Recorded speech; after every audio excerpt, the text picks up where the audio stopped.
Brachot, Daf, Mem Dalet, on va commencer par la première ligne de la page. La Mishnah.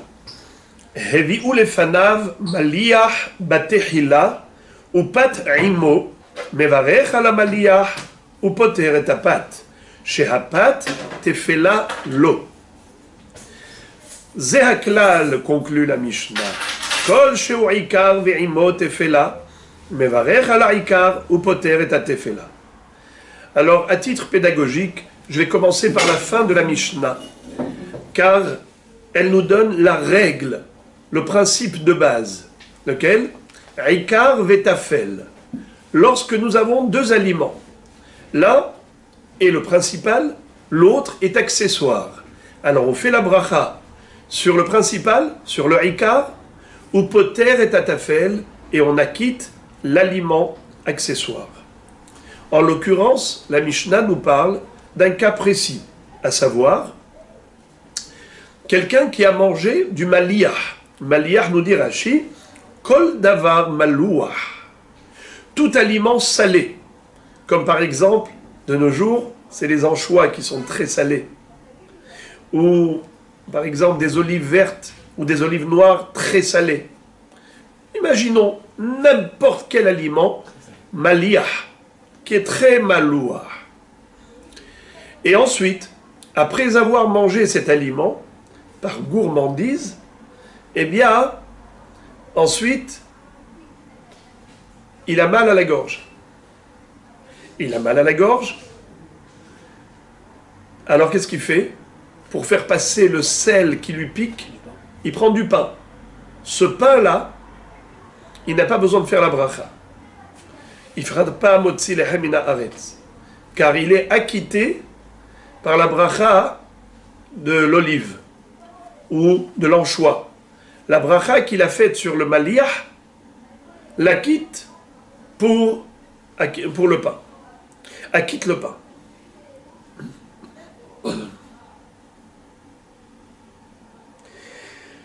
Alors relisons. Hevi'u lefanav maliyah batehila. D'abord, on lui a donné du maliyah, ou pat imo, et avec du pain. Mevarech ala maliyah, ou poter et apat. Il fait la bracha sur l'aliment salé, et il acquitte le pain. Chez apat, tefela lo. Car dans ce cas, le pain, il est considéré tafel. Zehaklal, voici la règle générale. Kol shu ikar ve'imo tefela, mevarech ala ikar, ou poter et atfela. À chaque fois qu'on a un aliment principal, et qui est accompagné d'un aliment accessoire, il fait la bracha sur le ikar et il acquitte le tafel. Tosfot pose une question, regardez le deuxième Tosfot, mevarech ala maliyah, afal gab de hashmu'inan, des pat poter et aparperet, itzterich la hashmu'inan, des pe'amim, des pat tafel. Bien qu'on ait déjà vu dans la Mishnah précédente que le pain acquitte tous les aliments qui viennent après le pain, même par peret, des apéritifs et ainsi de suite, tout ce qu'on mange dans le cadre du repas est acquitté par le pain. Donc nous voyons que le pain qui est ikar, il est poter tout le repas qui est tafel au pain. Alors cette règle, elle est déjà connue. Pourquoi est-ce que cette Mishnah s'est répétée? Réponse, c'est parce que ici, c'est le contraire de la Mishnah précédente. Là-bas, c'était le pain qui était ikar et qui acquitte les autres aliments. Ici, il y a quelque chose de, on va dire, révolutionnaire. C'est le contraire. Le pain qui généralement acquitte tous les autres aliments, cette fois-ci, c'est lui qui est acquitté par un aliment qui nous paraît tellement ordinaire. Un petit morceau de maliyah. Mais étant donné que le pain, cette fois-ci, il n'est pas là pour être mangé, il est là juste pour apaiser une douleur, une souffrance, entre guillemets, par rapport au sel. La personne a du mal à supporter le sel. Alors le pain n'est pas là pour être mangé, il est là pour faire passer le mauvais goût du sel. Et maintenant, la Gemara. Gemara. Umika mide dehave maliyah ikar ou patefela. Est-ce que c'est possible une chose pareille?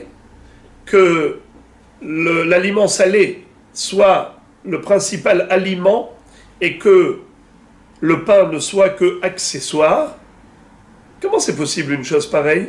Mais si on veut manger, alors on mange les deux. Comment est-ce possible que on ait voulu manger que du salé et pas le pain? Et le pain, il est venu juste pour faire passer le goût. Mais techniquement, concrètement, comment ça peut arriver une chose pareille? En général, la personne a faim, elle mange du pain, elle mange avec le pain du salé, mais pas qu'elle mange du salé, très salé, et après elle va manger du pain. Humainement parlant, c'est difficilement compréhensible.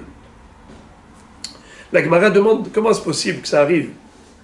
Amarav Aha Bered Rav Avira, Amarav Ashi Beochle Perot Ginosar Shanu.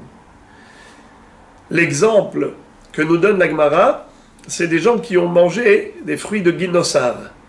Les fruits de Ginosar, c'est des fruits mielleux, succulents, très sucrés. Ils étaient tellement bons que la Gemara va nous raconter à ce propos du Perot Ginosar des choses extraordinaires. C'était des fruits dont le goût dépasse l'entendement. Mais comme c'était très sucré, quelqu'un qui en avait beaucoup mangé, à un moment donné, il se sentait mal. Le sucre affaiblit le cœur. Trop de sucre. Et on est aussi un peu écœuré de trop de sucre. Alors il fallait manger quelque chose de salé pour atténuer la force du sucre. Alors lorsqu'il a mangé quelque chose de trop salé pour atténuer la force du trop sucré, il faut maintenant trouver quelque chose qui va faire l'équilibre. C'est le pain. À cause du sucre, il lui fallait du sel, et maintenant à cause du sel, il lui faut du pain. Alors Tosfot pose une question. Ils disent, dans ce cas-là, c'est les Perot Ginosar qu'il a mangé au début, qui sont le Ikar, puisque c'est à cause d'eux qu'il a dû manger du salé. Et c'est à cause du salé qu'il a mangé le pain. Donc le salé et le pain, ils sont accessoires par rapport au Perot Ginosar. Donc la bracha qu'il avait faite sur Perot Ginosar devrait acquitter et le Maliach et le Pat. Or la Mishnah ne nous a pas parlé du tout de Perot Ginosar. La Mishnah nous a parlé directement du Maliach. Et viu les fanav Maliach, Batehila ou Pataimo. Alors Tosfot répondent qu'en effet, ça s'est passé en deux temps. D'abord, au début, il a mangé des Perot Ginosar. Il ne pensait pas qu'il allait en arriver là, à cette sensation difficile de devoir manger du salé. Il mange, à un moment donné, il est écœuré. Alors, il sent qu'il a besoin, pour se calmer, de manger quelque chose de salé, mais du très salé. Mais il le sait que s'il prend quelque chose de trop salé, il lui faudra du pain. Alors, après avoir mangé les fruits Perot Ginosar dans un lieu, dans un endroit où il n'avait pas ni le Maliach ni le pain, après ça, il a été prendre ce Maliach parce qu'il se sentait mal à cause du sucré. Alors là, maintenant, quand il prend le salé, il sait qu'il va manger du pain. Donc quand il fait la bracha sur le salé, auquel il n'avait pas pensé au début, c'était dans un autre mahamad. Maintenant, quand il prend du salé, il sait qu'il ne peut pas manger du salé sans prendre du pain. Il sait qu'il va prendre du pain à cause du salé. Dans ce cas-là, le salé Ikar, et il acquitte le pain. Car au moment où il avait pris les fruits de Ginosar, il ne pensait pas du tout au Maliach. D'ailleurs, il n'en avait même pas à côté de lui. Regardez le premier Tosfot de la page. Beochle Perot Ginosar Shanu, Shamaliach Ikar, Sheu ba leashiv et halev, Shenechelash mipene metikut haperot. Le Maliach, il vient calmer le cœur qui affaiblit à cause du sucre excessif des fruits. Ve'apat shel harav tafel, et le pain qui est après le Maliach, il est accessoire. Ve'eno ba'ela bishvil hamaliach. Le pain n'est là que pour calmer le goût salé. Ve'im tomar perot ave'ikar ou maliach tafel. Alors dans ce cas-là, on devrait faire la bracha sur les pérotes, et avec les pérotes, on devrait acquitter le maliah, puisque le maliah il est là que à cause des pérotes. Velivrich à la pérote, veliftar kulhu, et en faisant la bracha sur les pérotes, tu acquittes kulhu, aussi bien le maliah comme le pain. Veyeshlomar de maïre, shelo acha la pérote beoto ma'amad. C'était pas dans le même endroit où il a mangé les pérotes et ensuite le maliah. Donc au moment, d'ailleurs la suite, au moment où il a mangé les pérotes guinosar, il n'y avait pas encore là-bas le maliah et le pain. Il n'était même pas là.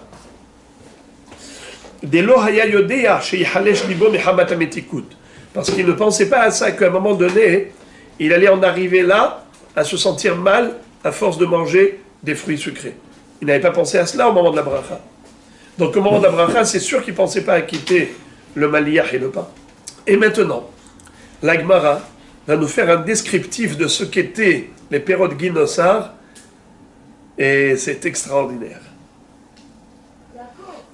Amar Rabba Barbar Hana, qui avait azlinan batre de Rabbi Hanan nemechal perot guinosar. Rabba Barbar Hana raconte, lorsqu'on allait après Rabbi Hanan pour aller manger les pérotes guinosar, on allait derrière lui, parce que lui, il habitait Tibériade, Rabbi Hanan, à Téveria.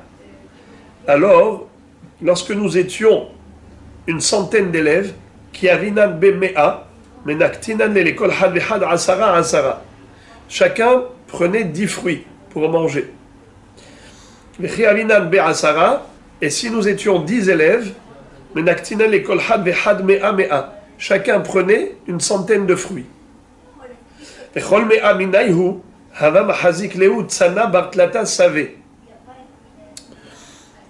Et chaque quantité de 100 fruits, ça veut dire la quantité de 100 fruits, ça équivalait plus de 3 séines. Une CA, c'est l'équivalent de 144 œufs. Alors, 144 multiplié par 3, shalosh séines. Alors, plus de 450 œufs.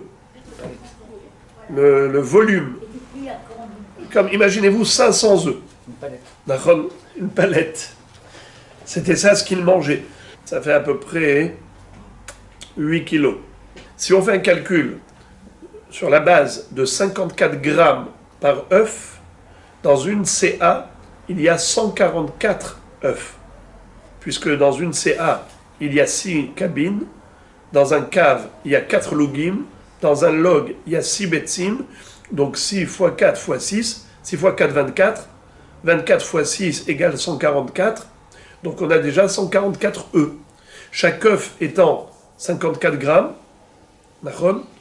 Alors à peu près, on va dire 150 fois 50 grammes, ça fait 7500. 7500 grammes déjà. Après, on va dire, on va arrondir à 8 kilos. 8 kilos, puisque ça veut dire plus que 3 séines. 3 x 8, 24. Ça veut dire à peu près 24 kilos. Donc ils ont mangé 24 kilos de fruits, de pérotes guinosar. Et après ça, ils pouvaient jurer qu'à peine s'ils ont goûté. Kol meha minayu, chaque centaine de fruits, ava mahzik lehu tsana bat lo ava mahzik lehu tsana bat lata save. Ça veut dire que on pouvait même pas les contenir dans une corbeille qui faisait 3 séines. Au mishtabar de lotarim ziona. Il pouvait jurer qu'il n'a pas encore mangé. Ziona, c'est le cas d'Atar, et la imam mezona. Qu'est-ce que ça veut dire? C'est pas qu'il n'en a pas mangé, qu'il ne s'est pas nourri avec. C'est qu'il n'était pas rassasié. C'était pas un vrai mazon. Ça veut dire qu'il avait encore faim après. Rabbi Abahu achil adeava sharikle dudva meapute. Rabbi Abahu, il en a tellement mangé jusqu'à ce que sur son visage, il y avait tellement de transpiration que la mouche, elle pouvait glisser sur son front, sur son visage. Alors on va essayer de donner une explication. Qu'est-ce que c'est que cette histoire-là? Rabbi Ami et Rabbi Assi, Rabbi Ami et Rabbi Assi, ils en ont tellement mangé des perot guinossar jusqu'à ce que leurs cheveux ont chuté. Rabbi Shimon ben Lakish Avachil Ademarid. Rabbi Shimon ben Lakish, il en a tellement mangé jusqu'à ce que il est tombé malade. Ademarid. Rachidi Da'ato Mitarefet, il a perdu la raison. ואמר לו רבי יוחנן את בן נסיעה ואבא משדר לי רבי יהודה נסיעה בלושה אבטרה ומייתלה לביתה. À tel point que Rabbi Yochanan, il a appelé au secours l'ambulance, il a envoyé dire à la famille de Rabbi Yehuda Nessia, envoyez-moi un brancard avec un cortège pour escorter Rish Lakish, il faut le ramener chez lui à la maison. Il a perdu la raison. C'est pour vous donner une idée de ce que c'était Perot Guinossar. Des fruits qu'on ne connaît pas. Alors, c'était autour du Kinneret. Kinneret, cette région, elle s'appelle Kinnor, parce que ces fruits étaient aussi agréables que le violon. Et la Gemara dans Psachim dit pourquoi est-ce qu'il n'y avait pas des Perot Guinossar à côté d'Yerushalayim, pour pas que les gens disent on va à Jérusalem. Pour les fêtes de pèlerinage, ça vaut la peine d'y aller juste pour les Perot Guinossar. Et je me dit non. Il n'y en aura pas là-bas. Ici, vous venez les Shem Shamaim. Pas pour le matériel, pas pour le confort, pas pour des choses qui sont uniquement d'ordre matériel. Venez pour la spiritualité à Jérusalem. Alors, ça s'appelait Guinossar, Gané Sarim. C'était des jardins qu'avaient des gens importants. Tous les gens qui avaient des moyens s'achetaient là-bas des maisons, des pavillons, avec des ganim, des guinottes, pour s'offrir ce cadeau-là qui s'appelle Perot Guinossar. Et en effet, ces trois illustrations de ce qu'était la qualité de ces fruits qui étaient extraordinairement bons, à tel point qu'il y avait un rave qui en a mangé jusqu'à ce qu'il transpirait, que même la mouche, elle glissait sur son visage. Et l'autre, il en a tellement mangé jusqu'à ce que ses cheveux sont tombés. Et l'autre en a tellement mangé jusqu'à qu'il a perdu la raison. Qu'est-ce que c'est que ça? Alors écoutez une belle explication que j'ai vue une fois. C'est que les fruits d'Eretz Israël, et en particulier dans la région de Tibériade, ont une ségoula, une kedusha exceptionnelle. D'abord, déjà, les fruits d'Eretz Israël ont de la kedusha. Dans Al-Ha'etz Val-Piri Ha'etz, Ve'al Tenuret As-Sadeh, il y a une version qui dit Ve'nochal mi piriyah be'nisbar mituva. On mangera de ces fruits et on va se rassasier. Quoi? On parle de gourmandise. Les fruits d'Eretz Israël, ils ont une kedusha, et lorsqu'on les mange, on intègre ce niveau de sainteté, une dimension de kedusha. Et ça nous donne des forces contre le Yetzer Hara.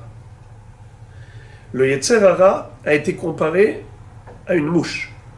La Gemara dans Souka d'Afnun Bet nous dit que le Yetzer Hara porte 7 noms. Chaque nom représente une force du Yetzer Hara. Il a différentes facettes.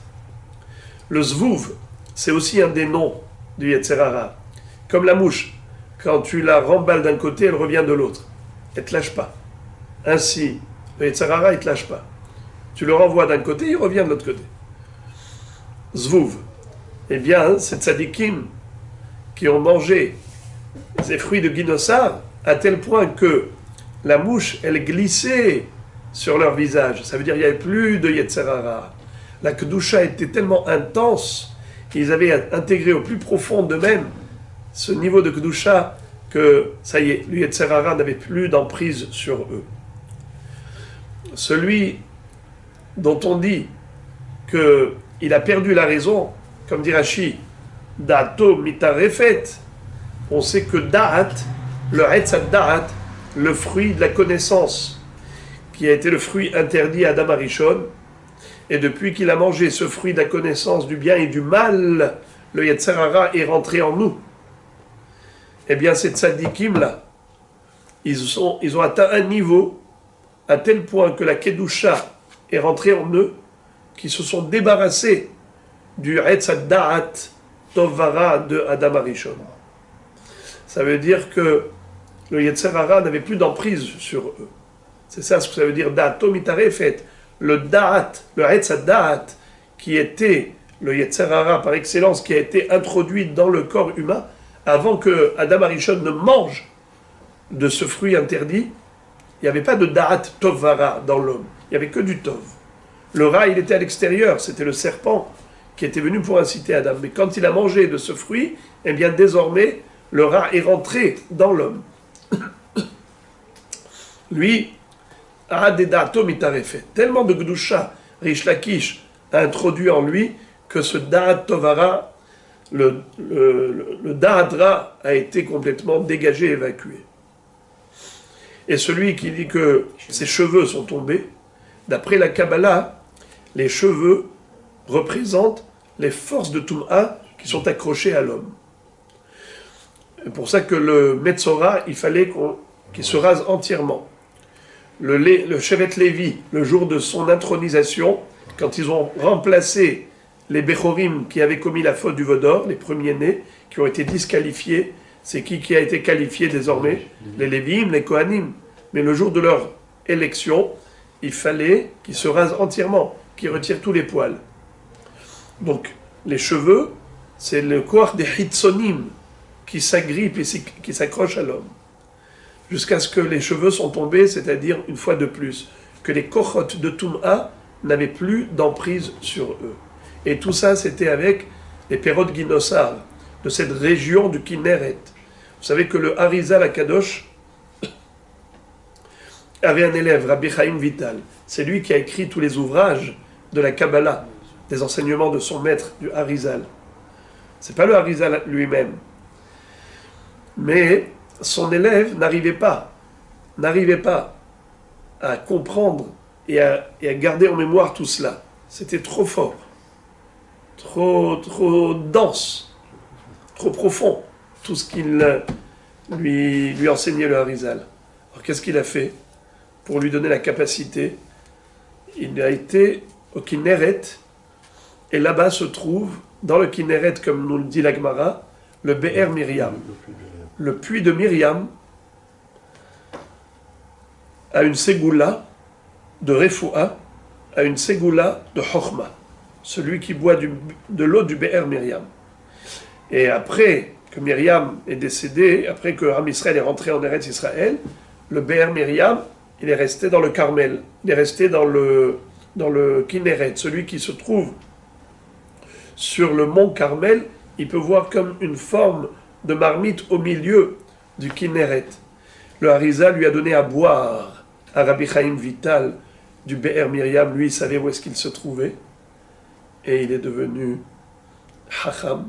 Les portes de la Chochma se sont ouvertes. Dans cette région, il y a une ségoula de Gdusha. Et d'ailleurs, Motsai Shabbat, il est bon d'ouvrir son robinet, de prendre de l'eau nouvelle, car le Be'er Miriam se promène Motsai Shabbat dans tous les Neharot, et peut-être qu'on peut tomber dessus. Et il est ce goût-là en plus, la Refoua. On raconte de quelqu'un qui était malade, il avait de la lèpre, et des maladies, des furogues sur tout le corps, et il a été puisé de l'eau Motsai Shabbat. Il ne savait pas qu'il est tombé sur le Be'er Miriam. Il avait sa cruche sur l'épaule, il marchait, paf, la cruche est tombée.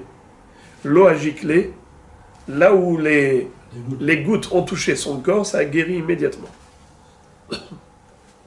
Les endroits qui étaient malades. Donc, c'est pour vous dire que Perot Ginosar, c'est Gané Sarim, c'était les jardins des princes. Ça avait une mala extraordinaire. Bon, Kiata Ravdi Miyamar, pour nous parler encore de la grandeur d'Eretz Israël.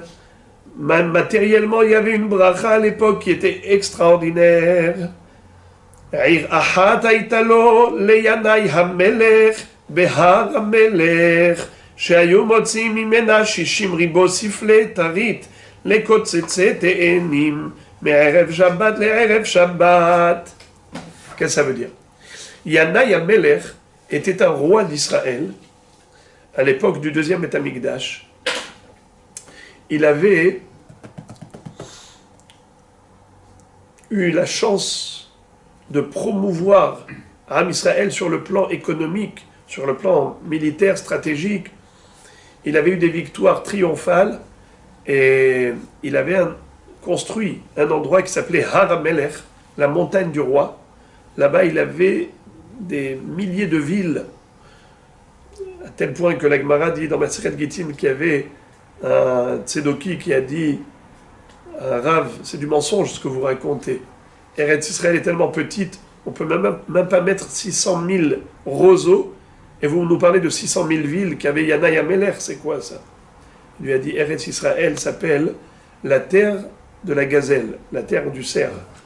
Le cerf, quand il est vivant, il a la peau qui enveloppe son corps. Quand on lui fait la shrita et qu'on lui retire la peau, elle se rétracte. Elle ne fait plus le tour du corps de la gazelle. Eh bien, Eretz Tzvi, c'est comme Tzvi. Quand Am Israël se trouve là-bas, Eretz Israël, elle a de la place pour les accueillir à tous ses enfants. Quand elle est déserte, elle paraît tellement petite, sur la carte géographique, elle est petite, Eretz Israël. Mais quand on est là, on est dans le confort. Alors, Yanaï Amelech, lui, a connu l'âge d'or par rapport à la deuxième Aliyah.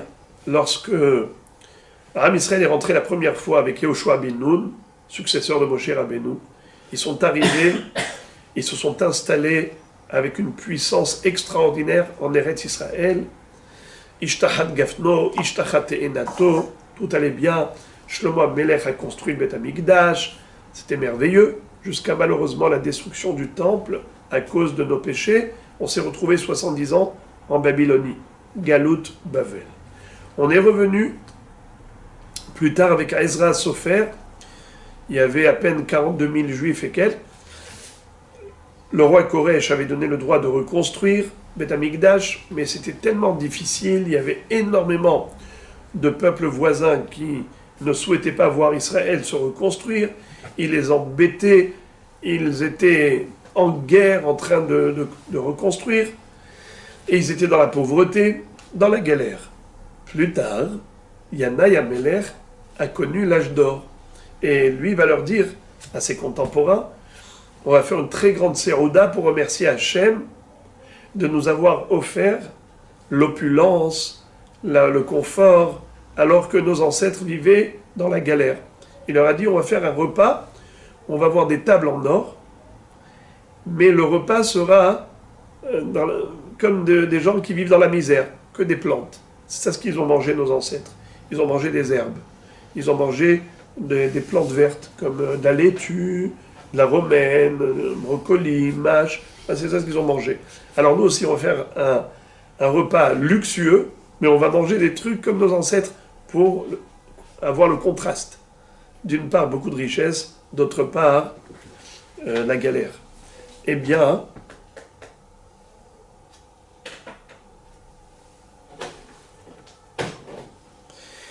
Yanaï Amelech, à son époque, nous dit la Gemara, regarde la bracha d'Eretz Israël qu'il y avait. Dans une ville,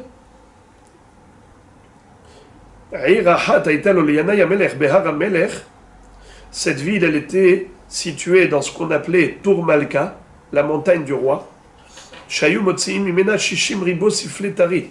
De là-bas, on faisait sortir des cargaisons de thon. Le thon, comme ça dit Rachid, tonina, c'est écrit trit, c'est pas datruite, c'est tonina. Il a dit il y avait tellement de thon qu'on fournissait 600 000 colis de thon que pour les cueilleurs de figues. Ça veut dire les agriculteurs qui cueillaient les figues, il fallait qu'ils mangent. Eh bien, c'était quoi? Ce qu'on leur donnait à manger pendant une semaine, du thon. Une semaine. 600 000, un grand colis de thon.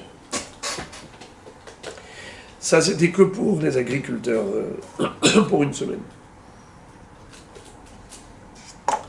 Encore pour te montrer la bracha qu'il y avait À cette époque, Yata Ravin Amar Ilan Echad Ayalo Leyana Yamelech Behar Amelech Shayu Moridim Imenu Arbaim Sea Gozalot Mishalosh Brechot Bachodesh.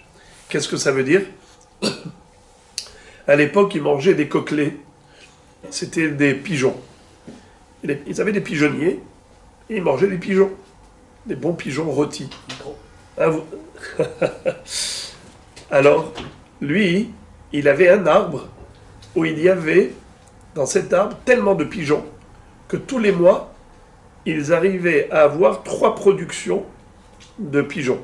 C'est-à-dire les pigeons produisaient des brechot. 1, 2, 3 par mois. Et ils prenaient de cet arbre tellement de pigeons, 40 CA. 40 CA, c'est l'équivalent d'un mikvé.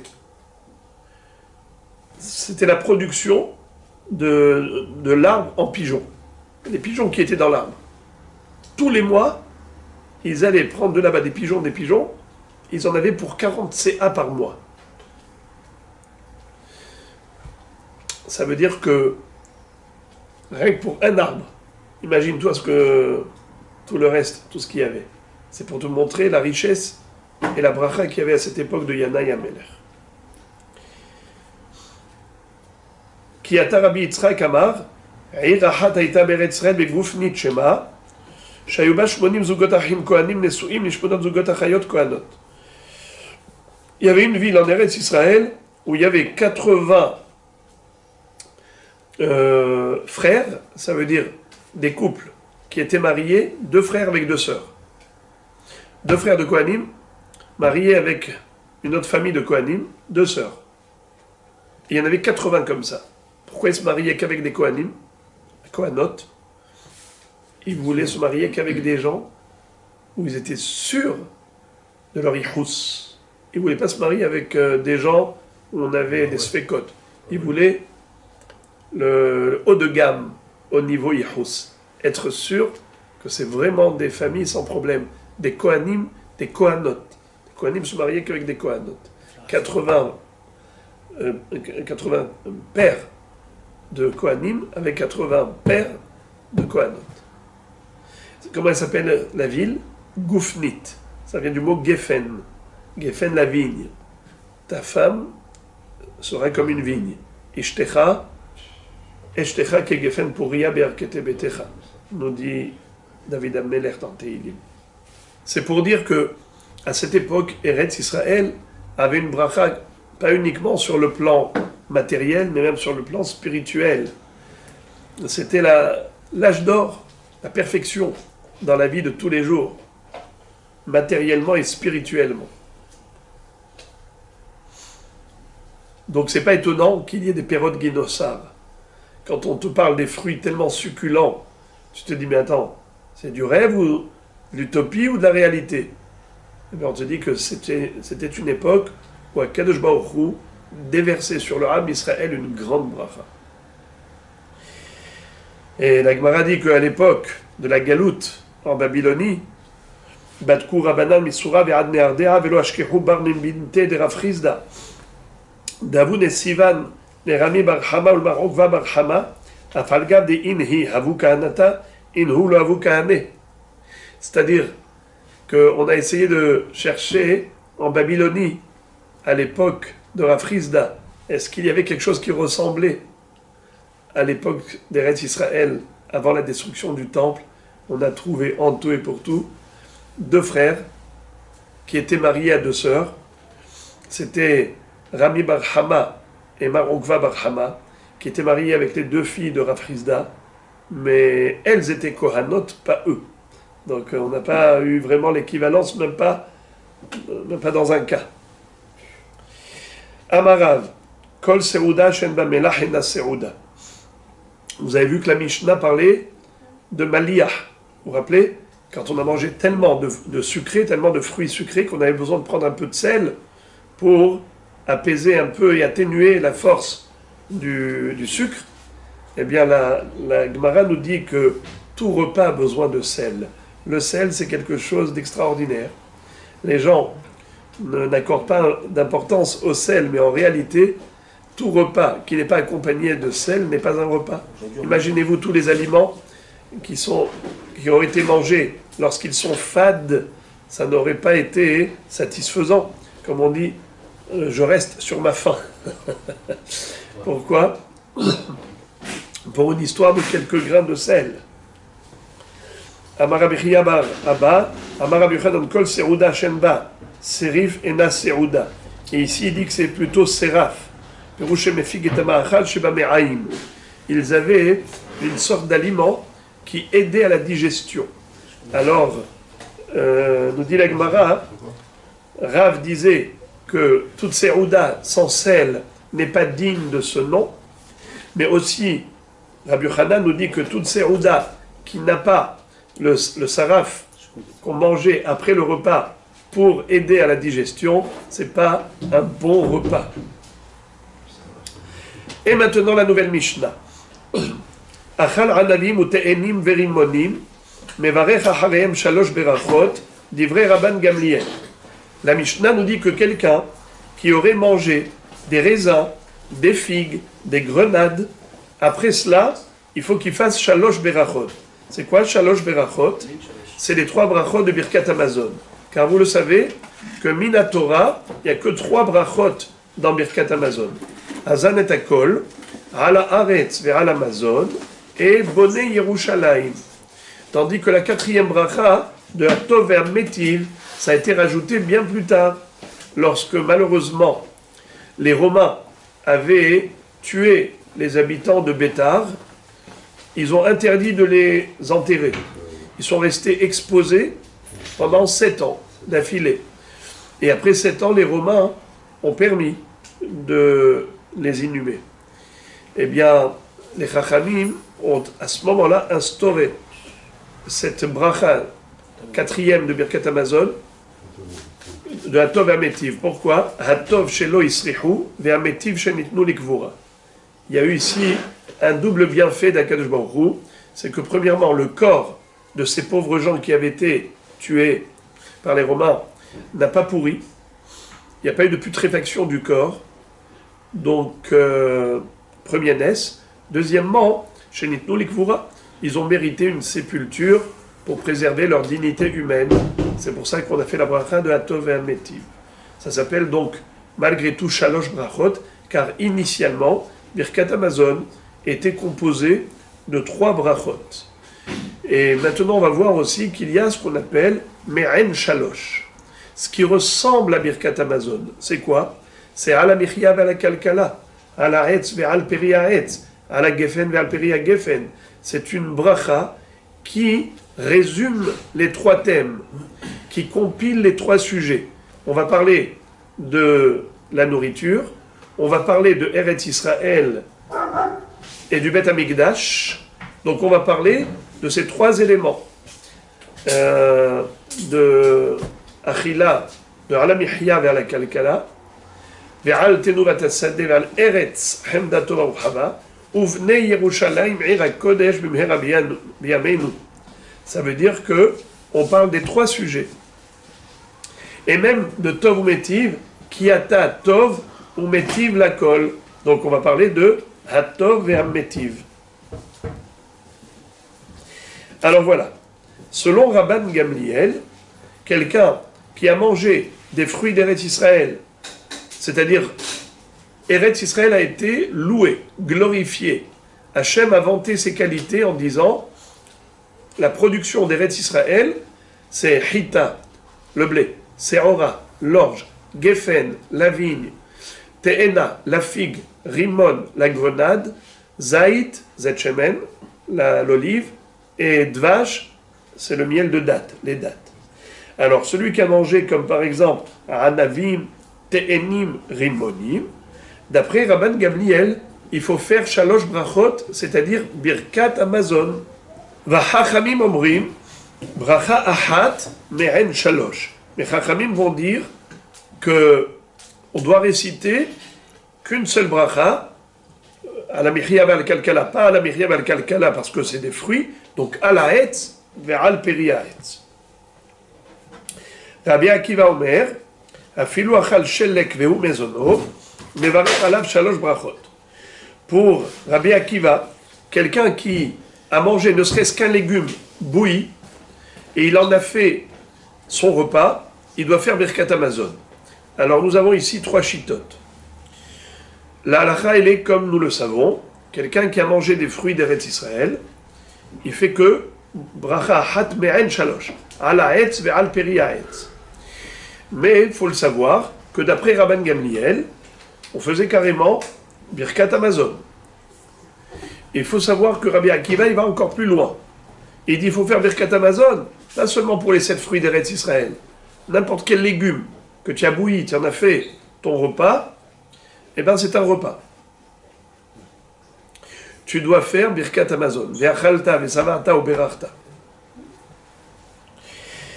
La Mishnah conclut en disant Achoté ma'im litzma'o mevarech she'akol niya bidvaro. Celui qui boit de l'eau à sa soif, il doit faire la bracha de she'akol niya bidvaro. Mais s'il boit de l'eau, pas parce qu'il a soif, juste parce que le médecin lui a dit qu'il faut absolument boire 3 litres d'eau par jour. Il boit, il se force. Il n'a pas soif. Eh bien, il n'a pas besoin de faire le bracha. Pourquoi? Parce qu'il n'a aucun profit. Par contre, la boisson, c'est-à-dire autre que de l'eau, quelqu'un qui va boire quelque chose de sucré ou du vin, même s'il n'a pas soif, il doit faire la bracha. Pourquoi? Parce qu'il en profite. Le goût qui est bon lui procure profit. Tu profites, fais le bracha. Par contre, l'eau, tu n'en profites que si tu as soif. Ou bien par exemple, quelqu'un qui n'a pas soif, il prend de l'eau que pour avaler un comprimé. Il n'a pas besoin de faire la bracha. Rabbi Tarfon Omer, Boré Nefashot Rabot Vechezronan. Rabbi Tarfon dit que la bracha que l'on fait sur l'eau, c'est plutôt Boré Nefashot Rabot Vechezronan. On verra dans la Gemara l'explication. Et maintenant, la Gemara commence par nous dire Maïtama de Rabban Gamliel. Pour quelle raison Rabban Gamliel nous a dit qu'on fait Birkat Hamazon sur les fruits d'Eretz Israël, c'est-à-dire le raisin, la grenade, la figue, la date, l'olive. Tu fais Birkat Hamazon. Pourquoi? D'où il a tiré ça? Réponse du Passouk. Dirtiv Eretz Chita ou Seora, Gefente Naverimon, Eretz Hashemenu Dvash, Eretz Asher Lo Bemiskenu Tochal Balechem. Il y a plusieurs pasouks qui s'en suivent.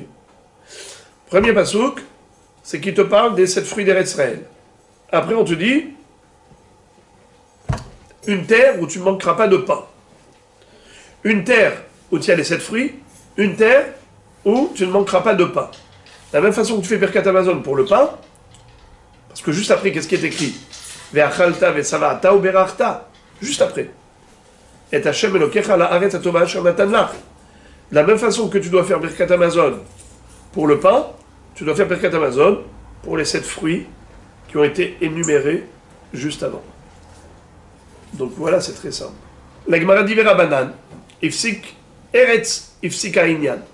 Alors pourquoi Chachamim ne sont pas d'accord A priori, il a raison, Rabban Gamliel. La réponse, c'est que il y a écrit 2 fois le mot Eretz. Comme il y a écrit 2 fois le mot Eretz, c'est pour scinder en 2 le sujet. C'est pour dire que Ve'achalta ve'savarta u'berachta et Hashem Elokecha la'aretz hatova. Tu mangeras, tu te rassasiras, tu béniras l'Éternel pour la belle terre qu'il t'a offerte. Eh bien, ça ne se rapporte qu'au dernier sujet, à savoir le pain, mais pas par rapport aux fruits d'Eretz Israël qui ont été énumérés précédemment. Alors maintenant, la Gemara pose la question, elle dit Rabban Gamliel, Nami Eretz Ifsik Ha'inyan. Comment ça se fait que Rabban Gamliel a appliqué le din de Birkat Hamazon, pas seulement au pain, mais également aux 7 fruits d'Eretz Israël? Mais il y a le mot Eretz qui sépare entre les 2 sujets. Il te dit c'est juste pour exclure le cas où le bonhomme a été kosses et ahita. On a déjà vu que le mot kosses, c'est un terme que l'on applique à toute consommation qui n'est pas habituelle.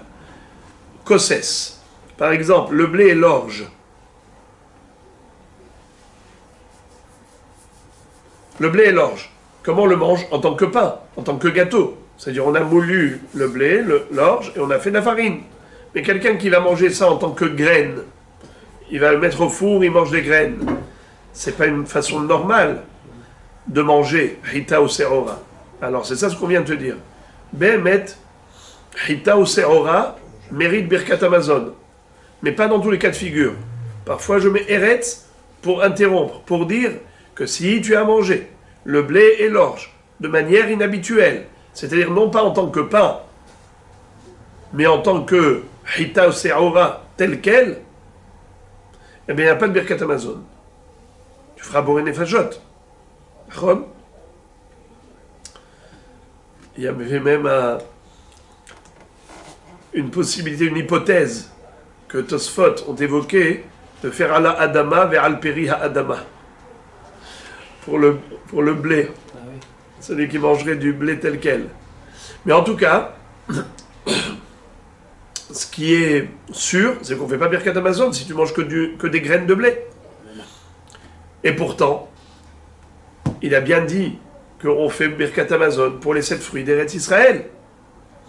La réponse, comme il y a le mot Eretz qui sépare, c'est pour te dire tantôt oui, tantôt non. Le blé, il y a 2 façons de le manger.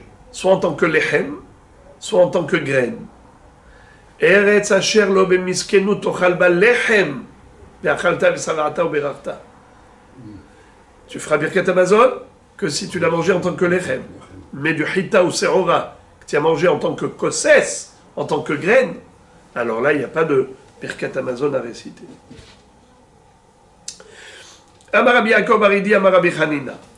Kol sheu mechameshet aminim, בתחילה מברך עליו בורא מיני מזונות, ולבסוף מברך עליו מעין 3. Qu'est-ce que ça veut dire? Il nous enseigne Rabbi Hanina que tout ce qui fait partie des 5 céréales, comme Hita, Se'ora, Kusemet, Shibolet, Shiral et Chiffon, en français, le blé, l'orge, l'avoine, le seigle et l'épeautre, eh bien tout cela, ça requiert Boréminé Mezonot au début. Si tu en as fait de la farine et du gâteau, ou bien si tu en as fait un plat, Ulbasov bracha hat me'en 3, et après tu fais à la mihya et à la kalkala. Amar Rabba Barbari Amar Rabbi Yoshua ben Levi.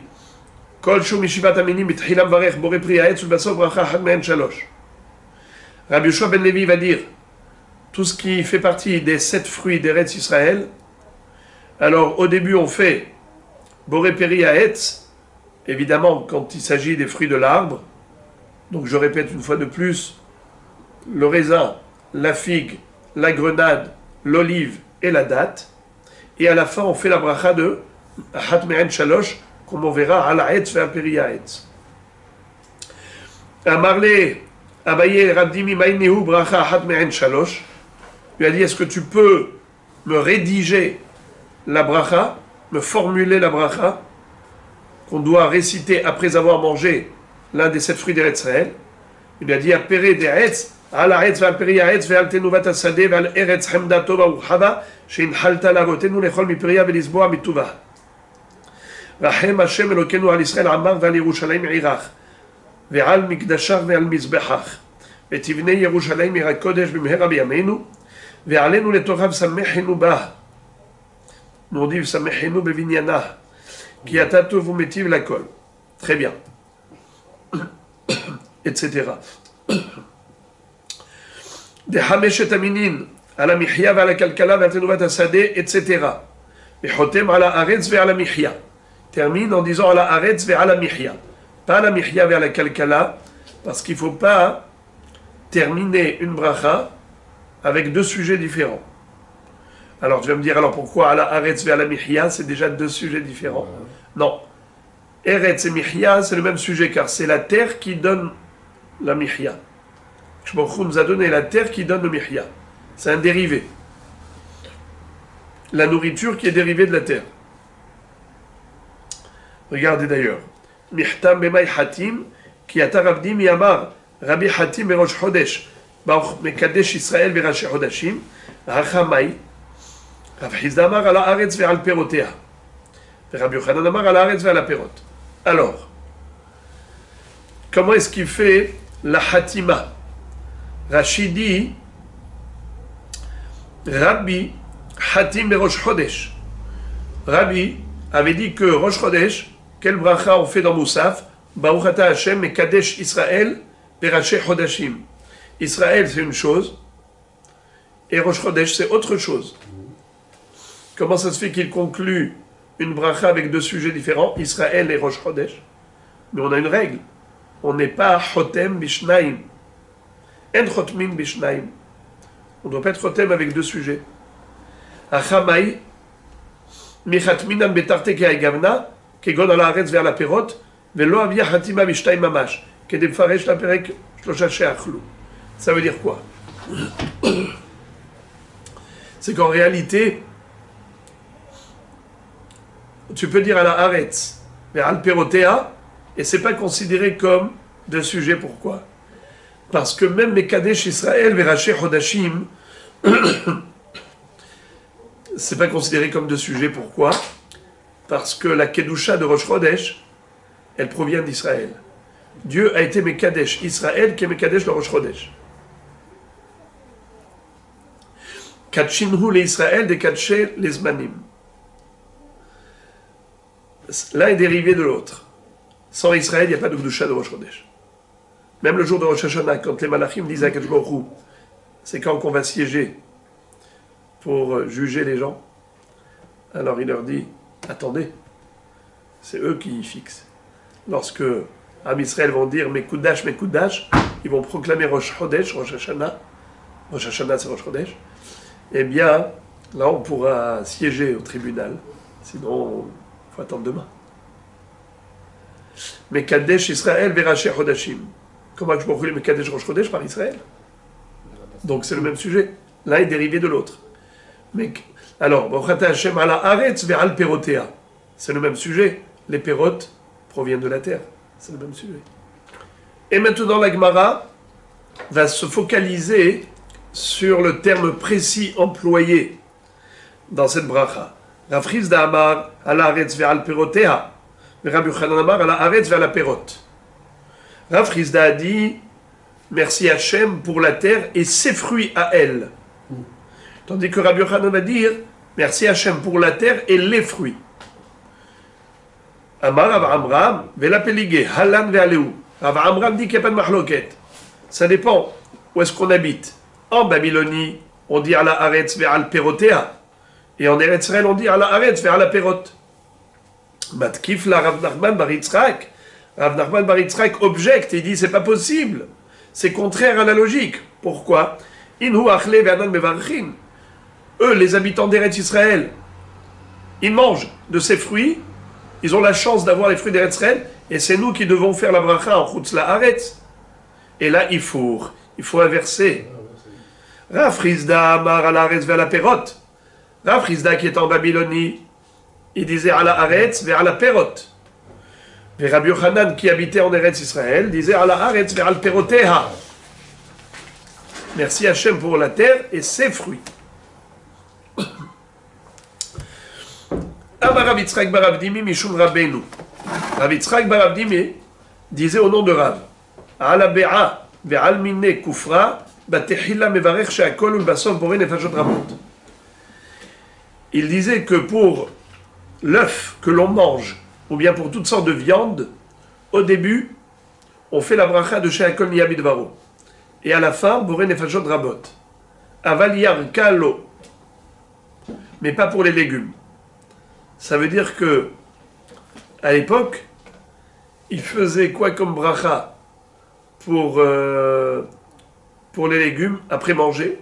Pour le légume, on faisait boré pri adama, mais après, rien. Il disait boré nefashot que pour la viande et les œufs. Pourquoi? Boré nefashot. Nefesh, le Gaon de Vilna. Le Gaon de Vilna dit que boré nefashot rabot. Hachem a créé des animaux, des oiseaux, des poissons, les œufs, le fromage, tout ça, c'est produit des animaux. Donc, Boré Nefashot Rabot pour nous procurer profit.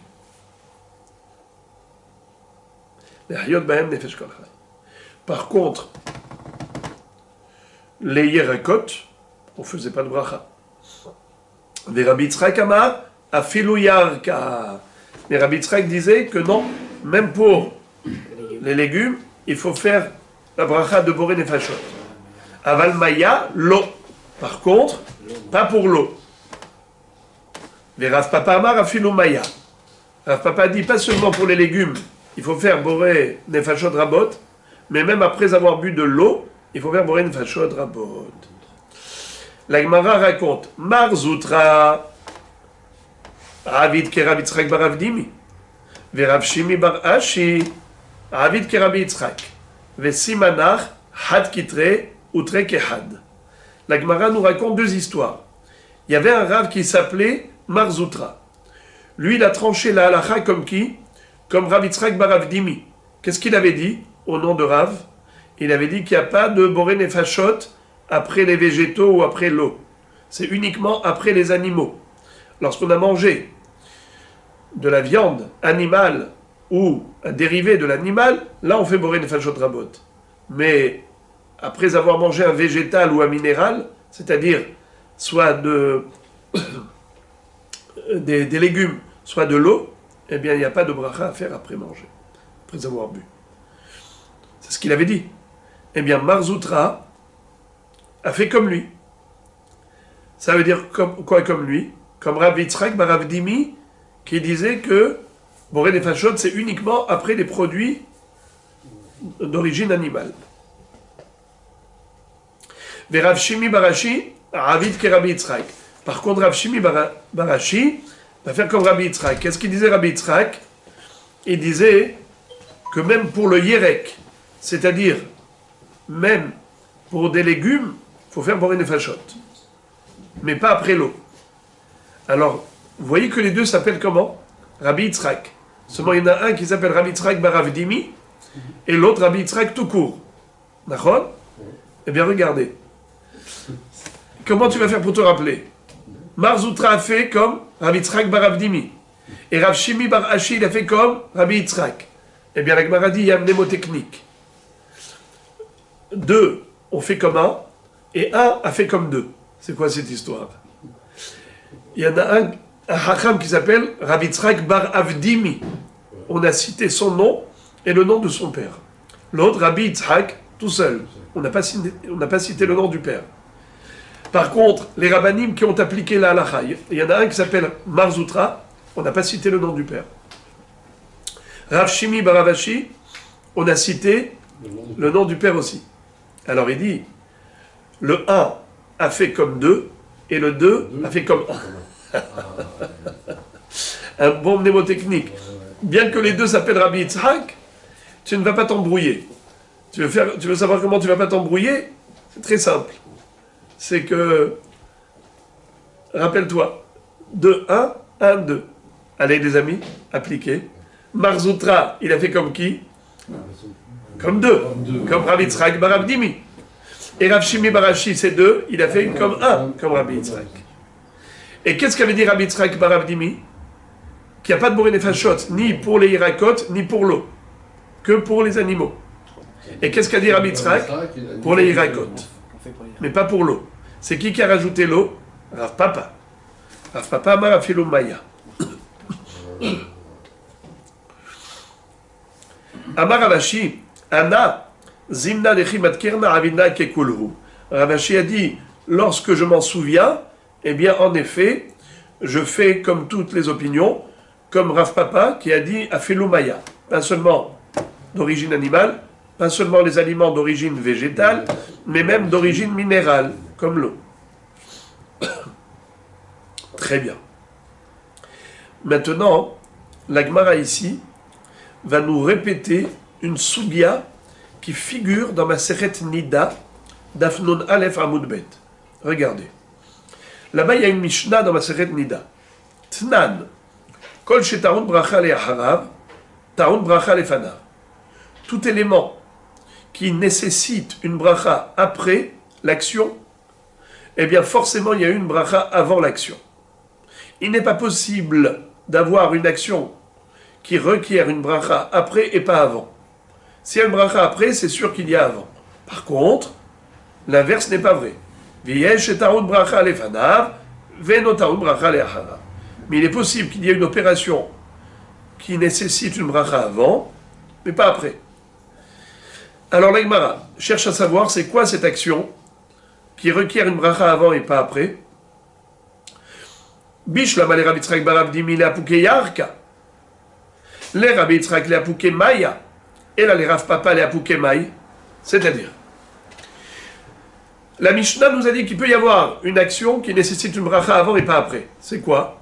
Eh bien, je peux te dire, pour Rabbi Yitzhak barav dimi, ça exclut les Yerakot. On a dit que Yerakot, on fait Boré Pri Adama avant, et aucune bracha après, d'après lui. D'après Rabbi Yitzhak, on a rajouté les Yerakot, mais pas l'eau. Donc, après avoir bu de l'eau, il n'y a pas de bracha. Eh bien voilà, tu peux trouver le cas de figure de la Mishnah, la Maseret Nida. Quelle est l'opération qui nécessite bracha avant et pas après? C'est la boisson de l'eau. Tu as bu de l'eau, tu fais shakol avant, tu fais rien après. Mais d'après Rav Papa qui a dit qu'il faut réciter la bracha de Boré Nefashot même après avoir bu de l'eau, alors à quoi fait allusion la Mishnah lorsqu'elle a dit qu'il existe des opérations qui requièrent une bracha avant et pas après? Réponse, les apuke mitzvot. Une mitzvah nécessite une bracha avant, mais pas après. Quand tu fais n'importe quelle mitzvah, tu fais d'abord la bracha de Asher Kideshanu et mitzvot d'Avetzivanu. Est-ce que tu fais une bracha après l'accomplissement d'un mitzvah? Jamais. Eh bien voilà, c'est ce qu'on cherchait. On cherchait un cas de figure où on a une bracha avant et pas après. Eh bien, toutes les mitzvot. La Gemara pose la question, elle dit Velibne ma'araba de batar de mesal ket filayu mevarche Asher Kideshanu mitzvot d'Avetzivanu lishmor hukav la pukemai. La Gemara dit il existe, même pour les mitzvot, une bracha après. C'est qui? C'est les Bnei Maharava, les habitants d'Eretz Israël. Lorsqu'ils retiraient les tfilin avant la tombée de la nuit, ils faisaient une bracha, après la mitzvah de tfilin, qu'ils ont accompli toute la journée. Baruch ata Hashem Elokeinu melech haolam asher kideshanu bemitzvot avetzivanu lishmor hukav. Pourquoi? Parce qu'il y a un passouk qui dit à propos des tfilin, les shamarta taruka azot le moadah miyamim yamima. Yamim velo lelot. Ce qui veut dire que la mitzvah des tfilin, tu ne peux pas la faire la nuit.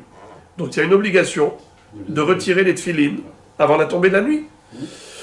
Par rapport à cette mitzvah de retirer les tfilin avant la tombée de la nuit, eh bien tu fais la mitzvah de l'ishmor hukav.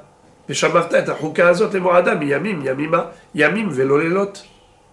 Alors voilà, tu vois qu'il existe une bracha, même après l'accomplissement de la mitzvah. Alors, à quoi fait allusion la Mishnah lorsqu'elle a dit Yesh ta'un bracha lefanav velo le'acharav? Quelle est l'opération qui ne requiert pas de bracha après? Réponse, la touye rehani. C'est quoi rehani? Les apuke rehani. C'est pour exclure les bessamim. Les bessamim, on fait une bracha avant, borémin et bessamim, mais pas après. C'est instantané. Hein? C'est instantané. Voilà.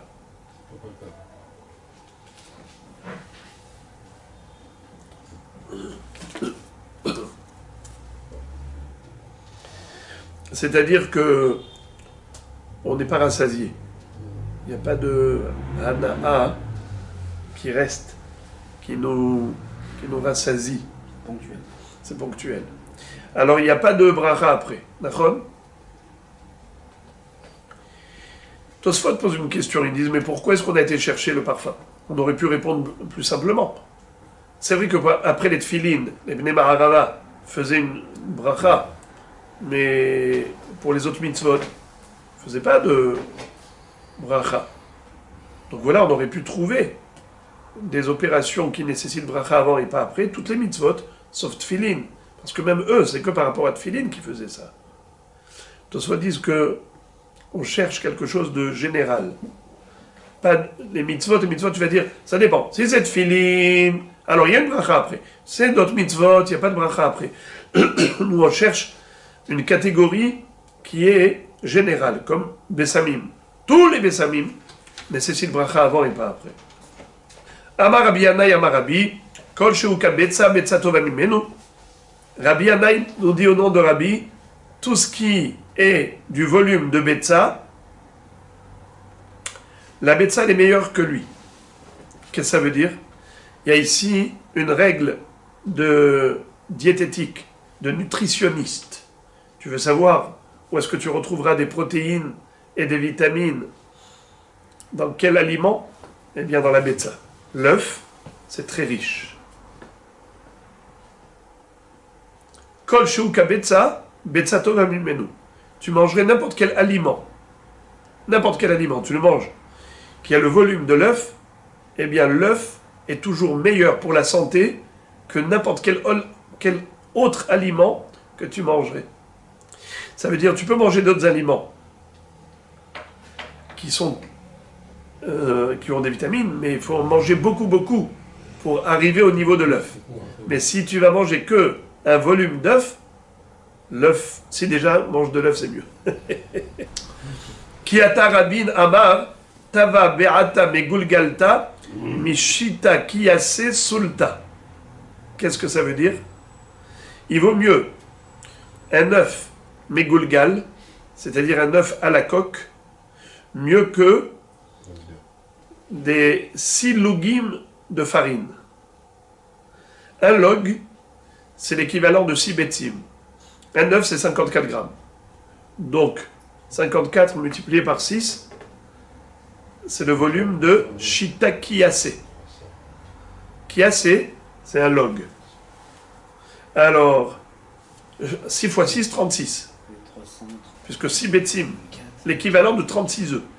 Donc, si tu as du solette, 36 betsim, le volume de 36 betsim de solette, c'est même pas, ça n'atteint pas le niveau d'un œuf megulgal. Et l'œuf à la coque, c'est meilleur que l'œuf qui est complètement dur et l'œuf qui est grillé. Regardez-moi ça. Be'ata megulgalta, Rachidi, tsluya, laha veraka, chez Sorfinota.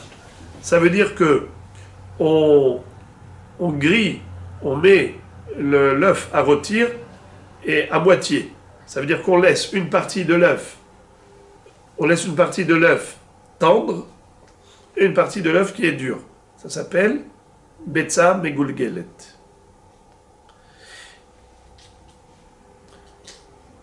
Kiata Rabdimi Amar Tava Be'ata Megulgalta Mishita Mitvita Me'arba Mevushalta, pardon, Mishita Mitvita Me'arba Mevushalta. Qu'est-ce que ça veut dire? Il vaut mieux une tslouya, un œuf qui est tsaloui, qui est dur, c'est mieux que 4 kosot. Mevushalta Bemaim, Mevushalta Kol Sheu Kabetsa Betsa Tova Imenu. Alors je relis. Kiata Rabdimi Ama Tava Be'ata Megulgalta Mishita Matvita Me'arba. Qu'est-ce que ça veut dire? Si tu manges une betsa qui est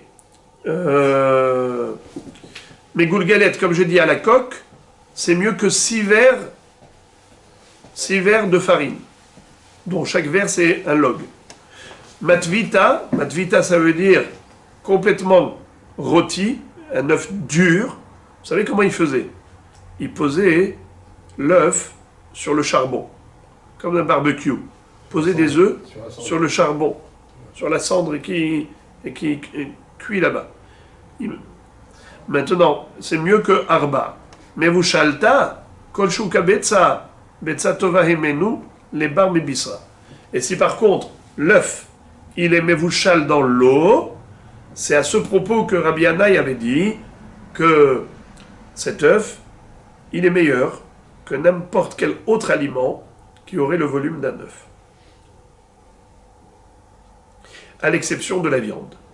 La viande, c'est le seul aliment qui a des protéines et qui est plus riche en vitamines que l'œuf.